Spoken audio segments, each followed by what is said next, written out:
আসসালামু আলাইকুম বন্ধুরা, আশা করি সকলেই ভালো আছো।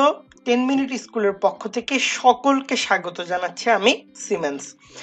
আমরা জিওগ্রাফি ফার্স্ট পেপারের পৃথিবীর গঠন সংক্রান্ত যে অধ্যায়টি রয়েছে, দ্বিতীয় অধ্যায় পৃথিবীর গঠন, সেটি নিয়ে আলোচনা করছিলাম এবং তারই ধারাবাহিকতায় পূর্বের ভিডিওতে আমরা আলোচনা করেছি পৃথিবীর পর্বত নিয়ে।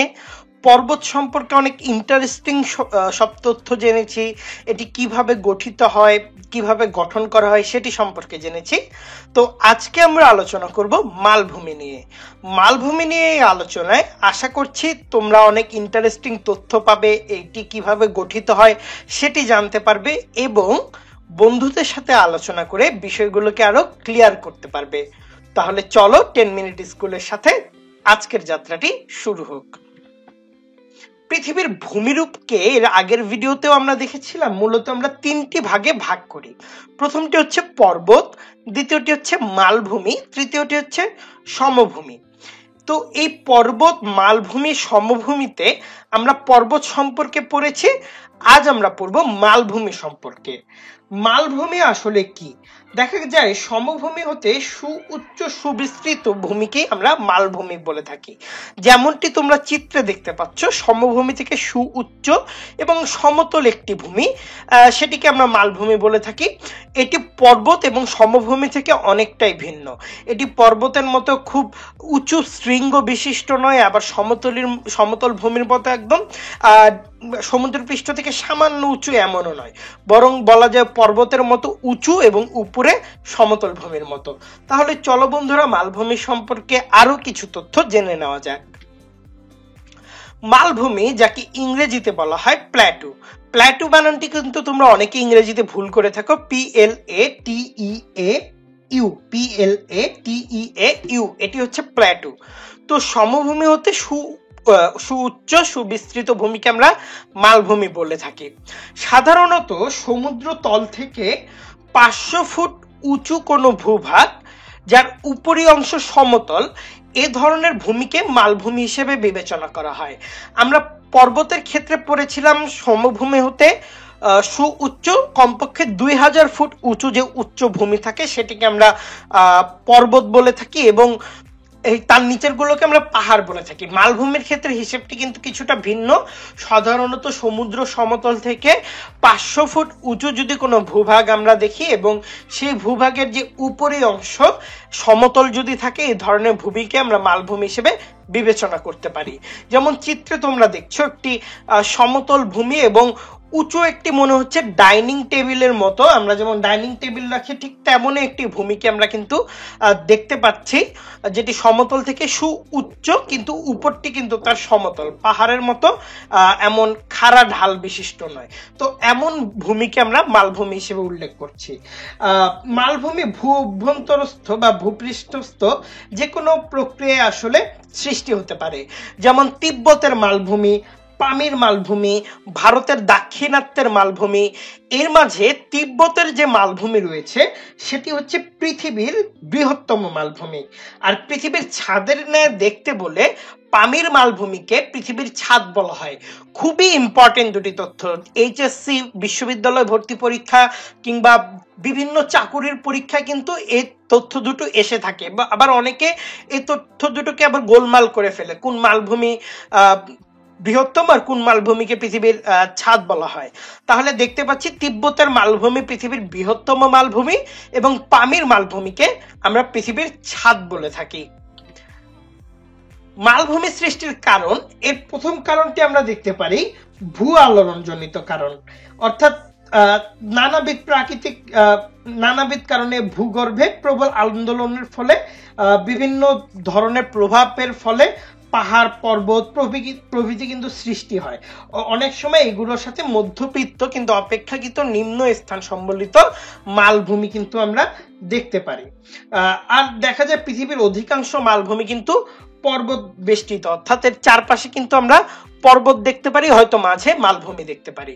দ্বিতীয়টি হচ্ছে আগ্নেয়গিরির অগ্ন্যুৎপাতের ফলে, অর্থাৎ আগ্নেয়গিরির মাধ্যমে ভূগর্ভ থেকে যখন লাভা বেরিয়ে আসে, সেই লাভা বা অন্যান্য আগ্নেয় পদার্থ কিন্তু জমাটবদ্ধ হয়ে এখানে একটি মালভূমি তৈরি করে, যেগুলোকে আমরা আগ্নেয় মালভূমি হিসেবে জেনে থাকি। ওইগুলো সম্পর্কে আমরা পরবর্তীতে জানবো।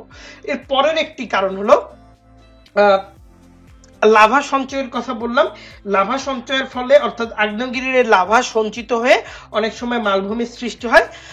পরবর্তীতে ক্ষয়ক্রিয়া, অর্থাৎ উপরের কোনো পর্বত ছিল সেটি পরবর্তীতে ক্ষয়প্রাপ্ত হয়ে মালভূমি সৃষ্টি করে।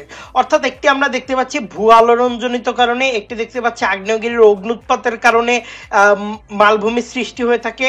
আবার কোনো স্থান থেকে লাভা বের হয়ে থাকলে বা আগ্নেয়গিরি বা অন্য কোনো স্থান যদি দেখি, সমতল স্থান বা উঁচু ভূমি, সেখান থেকে লাভা বেরিয়ে চারদিকে যদি একটু সুউচ্চ ভূমি গঠন করে, সেটিকে আমরা মালভূমি সৃষ্টির কারণ হিসেবে বিবেচনা নিতে পারি, কিংবা ক্ষয় প্রক্রিয়া। তো মালভূমি সৃষ্টির পিছনে আমরা মূলত তিনটি প্রক্রিয়াকে দায়ী দেখতে পেলাম এবং চারভাবে মালভূমি গঠিত হয় হিসেবে দেখলাম। এর মধ্যে আমরা ভূ আলোড়ন সম্পর্কে জানলাম, ক্ষয়ক্রিয়া সম্পর্কে জানলাম এবং আগ্নেয়গিরির লাভা সঞ্চয়ন সম্পর্কে জানলাম।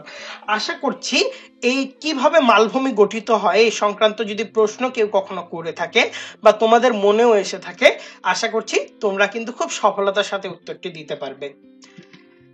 এখন আমরা মালভূমির প্রকারভেদ সম্পর্কে আলোচনা করব। প্রথমত আমি বলে রাখি, কোনো প্রকারভেদ কিন্তু অ্যাবসোলুট না, অর্থাৎ কোনো প্রকারভেদে আসলে সর্বোচ্চ সঠিক হিসেবে বিবেচনা করা যাবে না। বিভিন্ন বইয়ে আমরা বিভিন্ন ধরনের প্রকারভেদ দেখতে পারবো। বিভিন্ন রাইটার বা বিভিন্ন ভূবিজ্ঞানীগণ মালভূমিকে বিভিন্ন ভাগে ভাগ করেছেন। তো পড়ার সুবিধার্থে বা তোমাদের বোঝানোর সুবিধার্থে আমরা মূলত মালভূমিকে যে তিনটি ভাগে ভাগ করেছি, ভূগাঠনিক, ক্ষয়জাত, সঞ্চয়জাত। যেহেতু আমরা আগের স্লাইডেই দেখলাম যে ভূ আলোড়ন, ক্ষয়ক্রিয়া কিংবা লাভা সঞ্চয়ন মালভূমি গঠনের পিছনে খুব গুরুত্বপূর্ণ একটি কারণ হিসেবে বিবেচিত হয়েছে, তাই মালভূমির প্রকারভেদে আমরা ভূগাঠনিক মালভূমি, ক্ষয়জাত মালভূমি এবং সঞ্চয়জাত মালভূমি, এই তিনটি মালভূমির আন্ডারে আমরা বাকিগুলোকে বিবেচনা করব, অর্থাৎ সবগুলো মালভূমিকে এই তিনটির আন্ডারে আমরা নিয়ে আসব।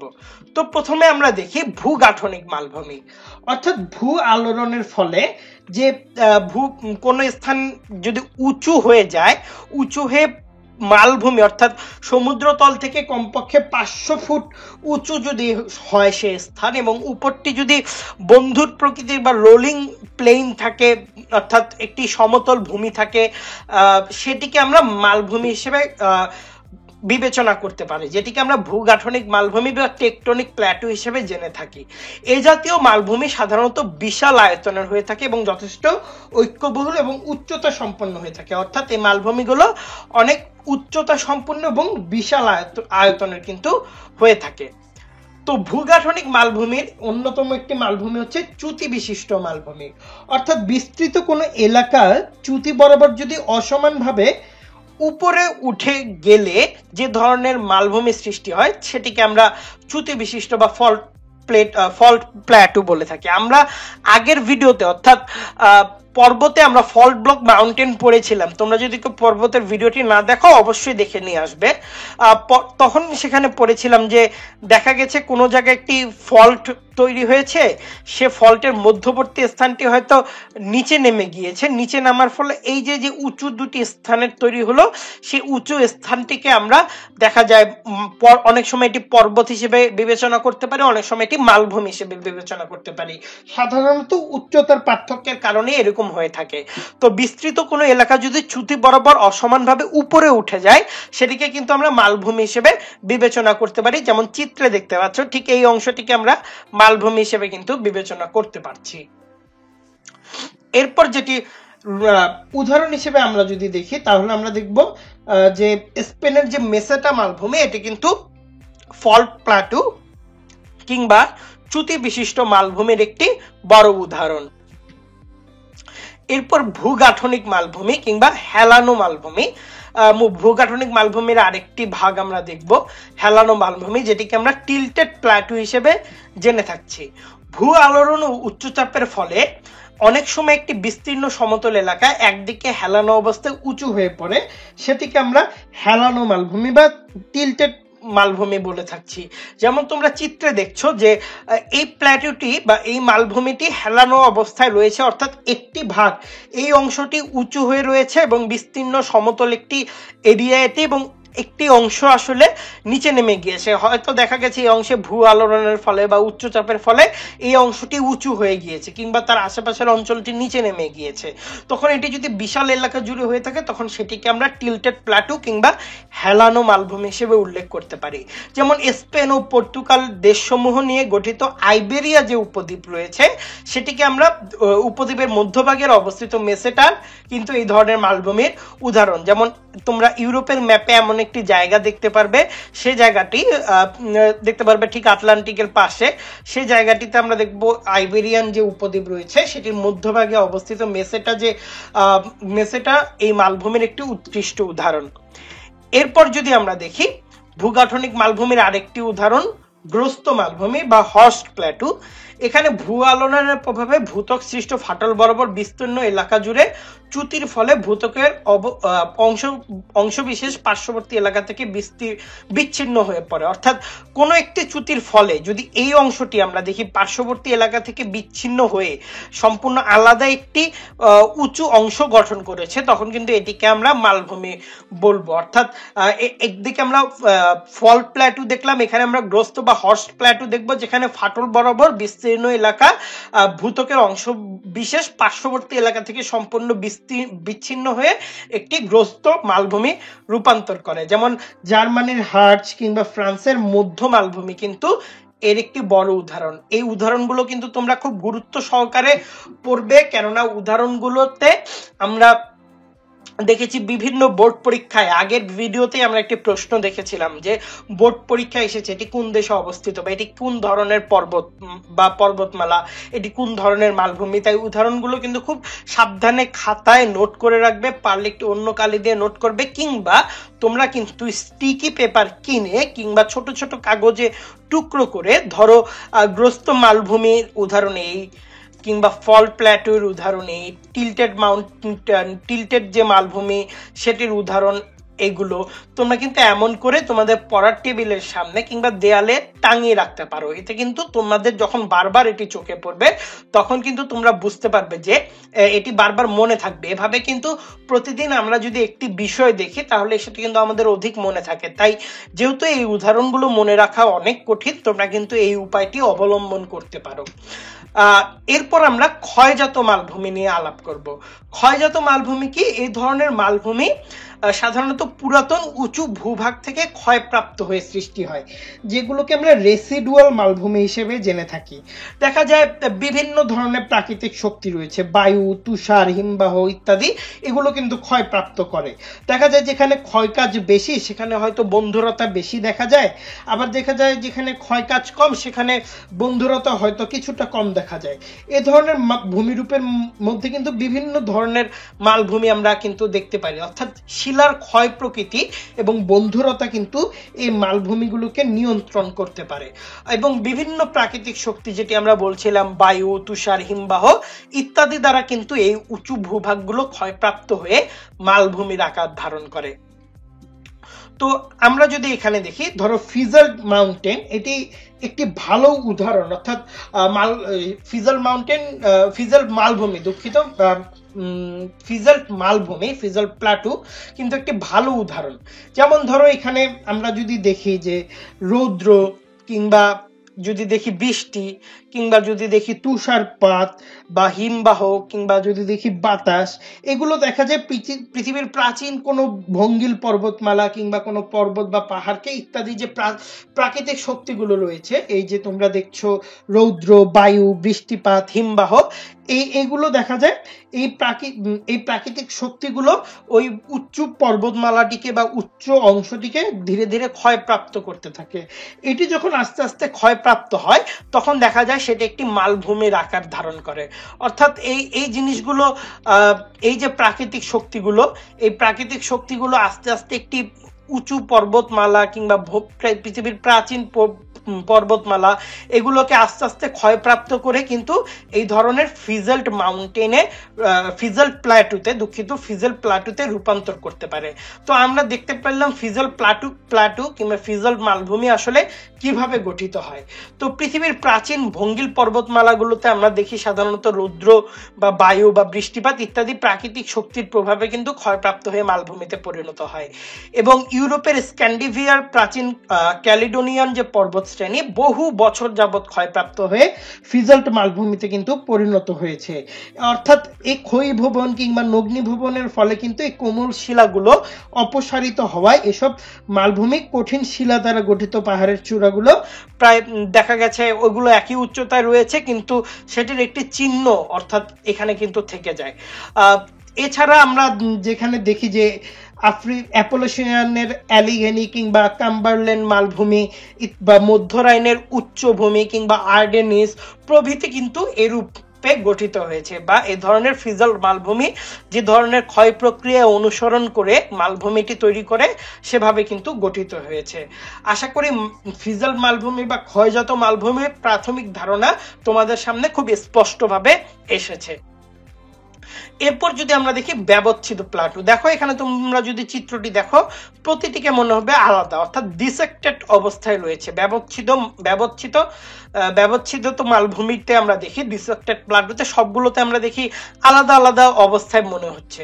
অর্থাৎ দেখা যায় প্রবাহিত পানি কিংবা বৃষ্টি ধারা বা হিমবাহ বা বায়ু প্রবাহ দ্বারা অবিরত বিচূর্ণী ভবন ও ক্ষয়ভবনের মাধ্যমে কিন্তু যে উঁচু যে মালভূমিগুলো ছিল সেগুলো কিন্তু ক্রমশ ক্ষয়প্রাপ্ত হয় এবং সেগুলোর উপরিভাগ মন্ধুর হয়ে ওঠে এবং একটি আরেকটির থেকে কিন্তু আলাদা হয়ে যায়। যেমন ধরো এই ধরনের একটি মালভূমি আমরা দেখছি, সেখানে হয়তো একটি নদী প্রবাহিত হয়েছে। আমরা যদি একটি চিত্রের মাধ্যমে দেখি, ধরো এখানে একটি নদী প্রবাহিত হয়েছে বা এখানে একটি ক্ষয় কার্য সম্পাদিত হয়েছে, তখন কিন্তু এটি একটি ডিসেক্টেড প্লাটুতে রূপান্তরিত হবে। ধরো এখানেও একটি ক্ষয় কার্য আমরা সম্পাদিত হতে দেখলাম, তখন এই যে বাকি যে অংশটি এটিও কিন্তু একটি ডিসেক্টেড প্লাটুতে রূপান্তরিত হবে। তখন আমরা দেখতে পারবো প্রতিটি অংশ কিন্তু আলাদা আলাদা ভাবে যে প্ল্যাটু সেটি কিন্তু গঠিত হয়েছে আলাদা আলাদা ভাবে, অর্থাৎ ডিসেক্টেড অবস্থায় বা আলাদাভাবে মালভূমিগুলো গঠিত হয়েছে। তো এই ধরনের মালভূমিগুলো দেখা যায় আর্দ্র যে অঞ্চল রয়েছে সেখানকার উচ্চভূমিগুলোতে নদীর যে ক্ষয়ক্রিয়া, সেখানে কখনো কখনো হিমবাহের প্রভাবে মালভূমির মধ্যে গভীর ও সংকীর্ণ উপত্যকায় যেটি আমরা চিত্র এঁকে দেখালাম যে বিভিন্ন ভাগে বিভক্ত হতে দেখি, এভাবে কিন্তু ক্ষয়জাত মালভূমির আরেকটি উদাহরণ ডিসেক্টেড প্লাটু, এগুলো কিন্তু গঠিত হয়। যেমন স্কটল্যান্ডের উচ্চভূমি কিন্তু এই ধরনের ডিসেক্টেড প্ল্যাটুর একটি উদাহরণ। এরপর মেসা ও বুটি, এখানে আরেকটি মালভূমি আমরা দেখতে পারি।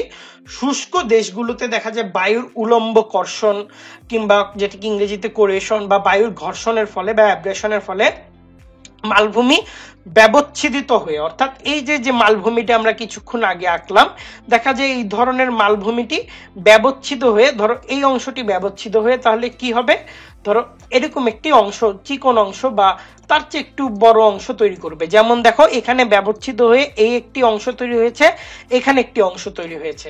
তো এই ধরনের মালভূমিগুলোকে অনেক সময় খাড়াই পার্শ্ব টেবিলের মতো লাগে, অর্থাৎ ছোট্ট একটি টেবিল যেমন হয়ে থাকে, যেমন তোমরা এখানে দেখতে পাচ্ছ ছোট্ট একটি টেবিলের মতো হয়ে থাকে। তো যেগুলো একটু বেশি খাড়াই হয় এবং বেশি সংকীর্ণ হয় সেগুলোকে আমরা বুটি, এবং যেগুলো একটু টেবিল আকৃতির হয়, দেখা যায় বুটি অনেকটা টুল আকৃতির, মেসা হচ্ছে টেবিল আকৃতির, মনে হবে খাবার টেবিলের পাশে একটি টুল দিয়ে দাঁড়ানো রয়েছে। তো এই টুল আকৃতির গুলোকে আমরা বুঝবো বুটি, এবং যে টেবিল আকৃতি রয়েছে এগুলোকে বুঝবো হচ্ছে মেসা।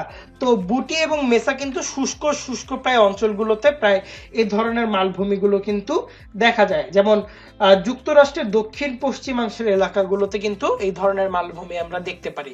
আশা করি তোমরা চিত্রটি খুব ভালো মতো মনে রাখবে, দরকার হলে তোমাদের টেবিলের সামনে এঁকে রাখবে। ধরো এমন টুলের মতো এটি হচ্ছে বুটি, আর এমন টেবিলের মতো এটি হচ্ছে মেসা।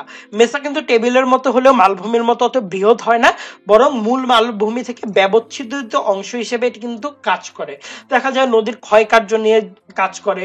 তোমরা যখন বড় হয়ে বিভিন্ন মডেল দেখতে পারবে, দেখা যায় ল্যান্ডস্কেপ গঠনের বিভিন্ন মডেল দেখা যায়, উইলিয়াম ডেভিস মরিসের মডেল, পেঙ্কের মডেল। তো এই ধরনের মডেল যখন দেখতে পারবে তখন তোমরা দেখবে আসলে নদীর ক্ষয়কার্য দ্বারা কিভাবে একটি ল্যান্ডস্কেপ বা ল্যান্ডফর্ম ডেভেলপ হতে পারে বা এভুলেশনটি কিভাবে ঘটে থাকে। তো এরপর রয়েছে সঞ্চয়জাত মালভূমি, যেটিকে আমরা আগ্নেয় বা ভলকানিক ও ডেপোজিশনাল প্লাটু হিসেবে বলে থাকি। তো সঞ্চয়জাত মালভূমিতে সাধারণত আগ্নেয়গিরির যে উদ্গিরিত লাভা থাকে বা বালু বা বরফ ইত্যাদি যে কোনো কিছু সঞ্চিত হয়ে, মূলত এখানকার মূল কথা হচ্ছে এখানে একই সাথে ডেপোজিশন হবে, অর্থাৎ এখানে ডেপোজিট ঘটবে। সেটি লাভা হতে পারে, সেটি বালু হতে পারে, সেটি বরফ হতে পারে। এভাবে সঞ্চিত হয়ে যে মালভূমিটির সৃষ্টি হয় তাকে কিন্তু আমরা আগ্নেয় বা সঞ্চয়জাত মালভূমি হিসেবে চিনে থাকি। তো আগ্নেয় বা সঞ্চয়জাত মালভূমির প্রকারভেদগুলো যদি আমরা দেখে নেই, যেমন ভারতের দাক্ষিণাত্যের যে মালভূমি রয়েছে সে মালভূমিটি, অর্থাৎ ঠিক এই অঞ্চলে দেখবে, ভারতের দাক্ষিণাত্যে এই অঞ্চলে দেখবে একটি মালভূমি রয়েছে, কৃষ্ণ মৃত্তিকার একটি মালভূমি, সেটি কিন্তু আগ্নেয় বা সঞ্চয়জাত মালভূমির একটি উদাহরণ। তো লোয়েস্ট প্ল্যাটু কিন্তু বালু আসলে জমা হয়ে বা চূর্ণময় পলি জমা হয়ে মালভূমিটি গঠন করে। হলুদ বর্ণের অতি সূক্ষ্ম নরম প্রবেশীয় চূর্ণকময় পলি দ্বারা কিন্তু এই লোয়েস্ট মালভূমিটি গঠিত হয়। দেখা যায় চীনের সুদূর গোবি যে মরুভূমি রয়েছে সেখান থেকে বায়ু দ্বারা পরিবাহিত হয়ে এই পলিগুলো এক জায়গায় জমা হয়ে উঁচু একটি ভূভাগ গঠন করে। এই উত্তর চীনের প্রায় 645,000 বর্গ কিলোমিটার অঞ্চল কিন্তু আবৃত করে রেখেছে এই যে চূর্ণকময় পলির লোয়েস্ট মালভূমি, অর্থাৎ বায়ু দ্বারা বাহিত হয়ে একটি বিশাল অঞ্চল কিন্তু তোমরা দেখছো একটি মালভূমি আকারে গড়ে উঠেছে। তো এটিকে আমরা লোয়েস্ট প্লাটু কিংবা লোয়েস্ট মালভূমি হিসেবে জেনে থাকি। তো এর কোনো কোনো অংশ সমুদ্র থেকে প্রায় 2.665 মিটার পর্যন্ত উঁচু হতে পারে। এরপর রয়েছে লাভা মালভূমি, অর্থাৎ ভূত্বকের মধ্যে গলিত ম্যাগমা বের হয়ে, অর্থাৎ এটি যদি তোমাদের জন্য এখন যদি একটি কুইজ রাখি, ধরো ভূত্বকের নিচে যে গলিত পদার্থগুলো রয়েছে এগুলোকে আমরা কি নামে চিনি, তোমরা একটু লিখে দাও। তো ভূত্বকের নিচে যে, ধরো এটির নাম দিলাম আমি এ, এবং এটি যখন বেরিয়ে আসে এবং পৃথিবীর বহিঃপৃষ্ঠে যখন জমা হয় এটির নাম দিলাম বি, তাহলে একে আমরা কোনটি বলবো, এর নামটি কি হবে তোমরা একটু কমেন্ট সেকশনে জানিয়ে দাও। এর নামটি হবে হচ্ছে ম্যাগমা, এবং বি এর নামটি কি হবে, বি এর নামটি হবে লাভা। শুধুমাত্র অবস্থানজনিত ভিন্নতা, একটি ভূপৃষ্ঠের অভ্যন্তরে আর একটি বাইরে। তো ভূত্বকের মধ্য থেকে গলিত ম্যাগমা যখন বেরিয়ে আসে এবং ভূপৃষ্ঠের উপরে লাভা আকারে ছড়িয়ে পড়ে, সে ম্যাগমা যখন জমা হয় তখন বিশাল একটি মালভূমি আমরা দেখতে পারি। এবং এখানে কিন্তু পর্যায়ক্রমিক লাভা স্তর দেখা যায় এই লাভা স্তরটি একটি সময় জমা হয়েছে, পরবর্তীতে সেখানে আরেকটি লাভা স্তর জমা হয়েছে, পরবর্তীতে সেখানে আরেকটি লাভা স্তর জমা হয়েছে। যেমন এখানে আমরা দেখতে পাচ্ছি কয়েকটি স্তরে কিন্তু এটি বিভক্ত রয়েছে, অর্থাৎ এর উপর কিন্তু আমরা বিভিন্ন স্তর দেখতে পাই। ধরো এটির পাশে একটি বড় আগ্নেয় পর্বতমালা ছিল, এখান থেকে বেরিয়ে এসে এখানে মূলত লাভা স্তরটি জমা হলো, তারপর আবার পরবর্তীতে এখানে জমা হলো। এভাবে কিন্তু আমরা লাভা প্লাটুটি গড়ে উঠতে দেখি। তো এরূপ লাভা শক্ত হয়ে কিন্তু লাভা মালভূমি গঠন করে। মূলত উত্তর আইসল্যান্ডের এক্সট্রিম মালভূমি, পূর্ব আফ্রিকার সোমালিয়া ও ইথিওপিয়ার মালভূমি, এবং শুরুতে ওই যে আমরা ভারতের দাক্ষিণাত্যের মালভূমির কথা বললাম না, সেটাও কিন্তু এ ধরনের আগ্নেয় বা পদার্থের সঞ্চয়ের ফলে গঠিত লাভা মালভূমি। এবং এর মালভূমির একটি বড় উদাহরণ, এর মালভূমি কিন্তু কৃষ্ণ মৃত্তিকার হয়ে থাকে, অর্থাৎ কালো মাটি সংবলিত হয়ে থাকে, এবং এটি কিন্তু কৃষিকাজের জন্য ভালো হয়ে থাকে, কেননা এখানে যেহেতু অনেক ধরনের আগ্নেয়জাত পদার্থ জমা হয় যার জন্য এটি কৃষিকাজের জন্য ভালো হয়ে থাকে। এরপর আমরা মরু মালভূমি সম্পর্কে জানি। বায়ুবাহিত বালু সঞ্চিত হয়ে, ধরো এই অঞ্চল থেকে বালুগুলো সঞ্চিত হয়ে কোথাও যদি বড় উচ্চ আকারে মরু মালভূমি গঠন করে বা বিস্তীর্ণ একটি প্রান্তর গঠন করে, যেটি কিনা সমুদ্র পৃষ্ঠ থেকে উঁচু এবং উপরটি সমতল, সেটিকে কিন্তু আমরা মরু মালভূমি হিসেবে চিনে থাকি। যেমন সাহারা মরুভূমি যেহেতু বিশাল একটি মরুভূমি এবং সেখানে বায়ুবাহিত পলি কিন্তু আমরা মাঝে মাঝেই দেখবো যে ঘূর্ণি বালি ঝড় তৈরি হচ্ছে মরুভূমিতে, তখন সেই বালুগুলো কিন্তু নিয়ে গিয়ে এ ধরনের বড় ধরনের মালভূমি গঠন করতে পারে, যেমন চিত্রে তোমরা দেখছো। আবার দেখো এখানে কিন্তু ডিসেক্টেডও হয়ে গিয়েছে মূলত বালুর যে প্রবাহ সেটির কারণে। তো এই ধরনের মালভূমিকে কিন্তু আমরা মরু মালভূমি হিসেবে চিহ্নিত করে থাকি। তো সাহারা মালভূমিতে কিন্তু এই ধরনের মালভূমি বা ডেজার্ট প্ল্যাটু আমরা দেখে থাকবো।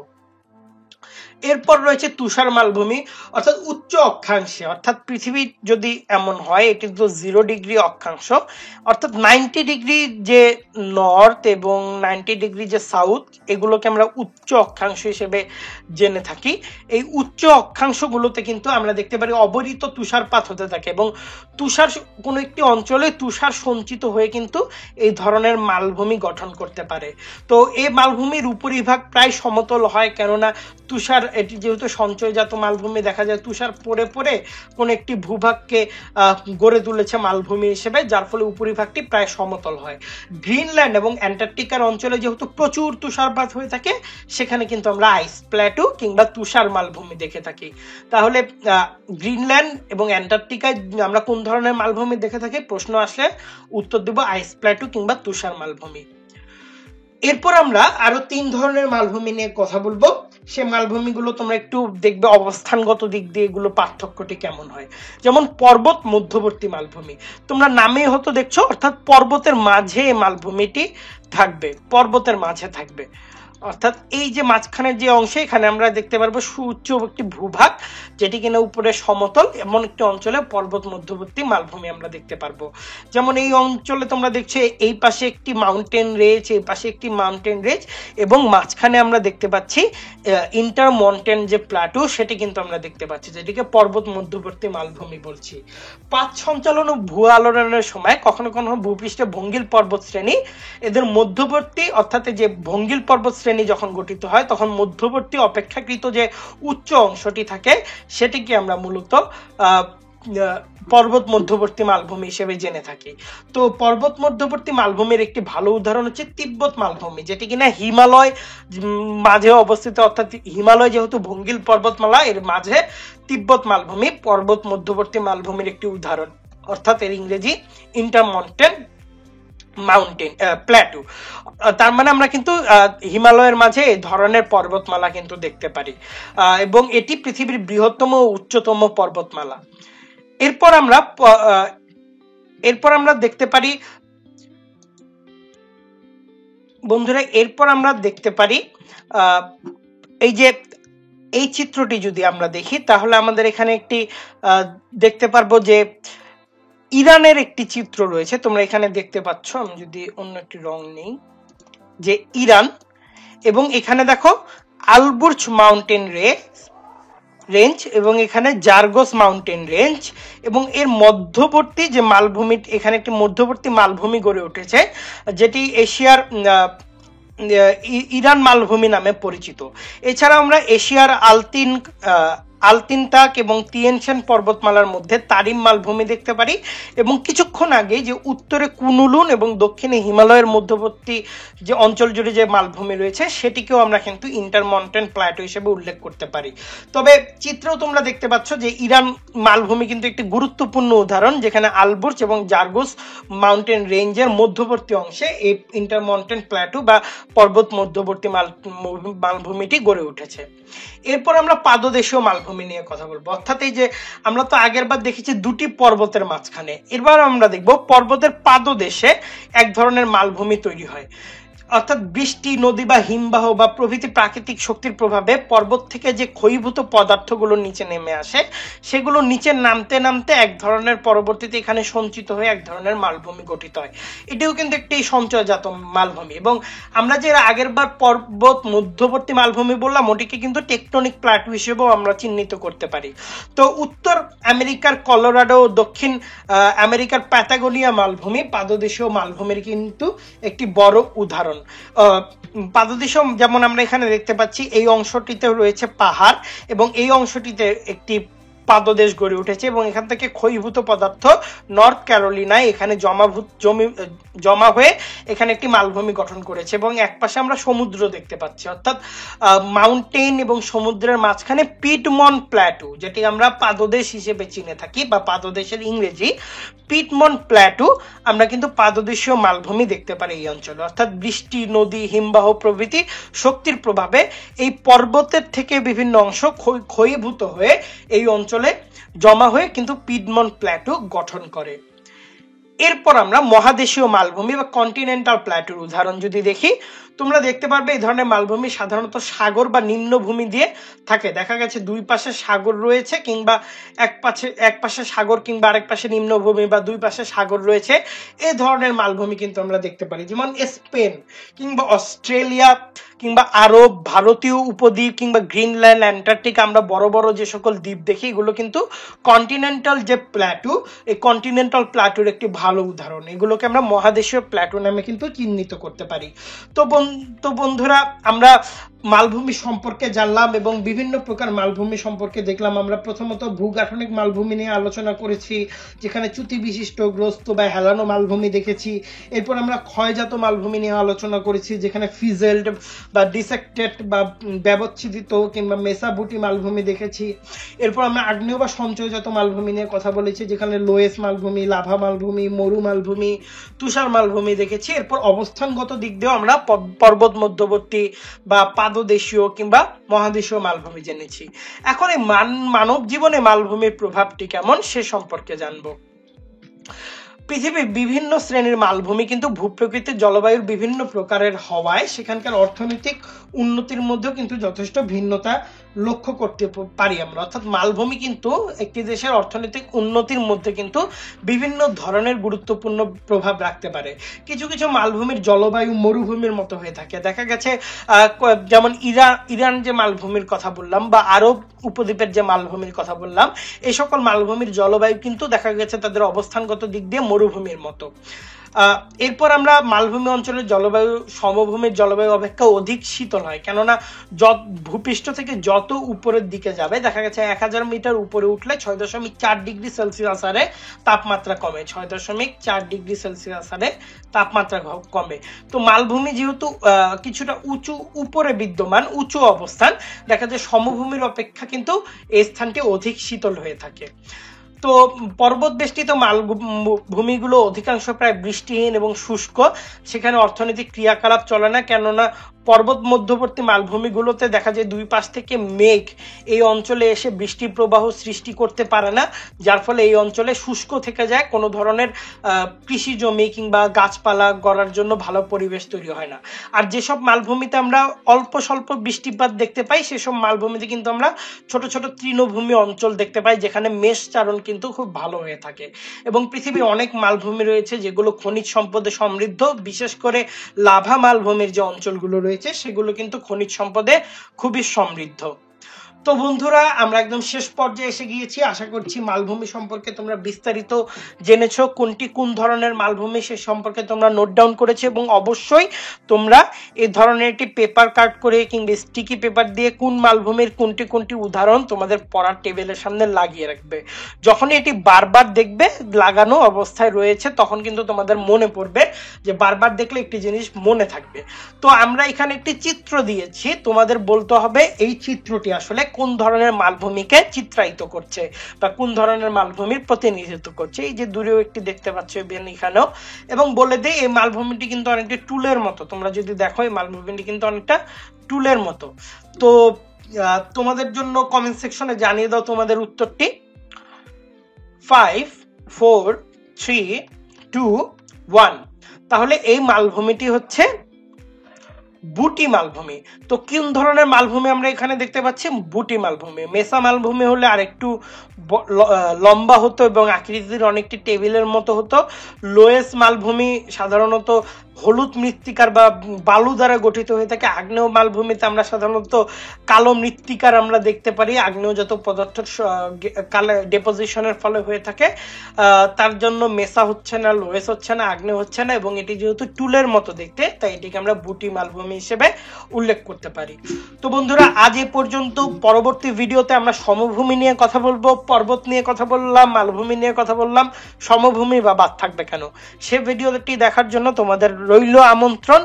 আমি আল্লাহ সিমেন্স আজকের মতো বিদায় নিচ্ছি। দেখা হবে পরবর্তী ভিডিওতে। Never stop learning. আসসালামু আলাইকুম।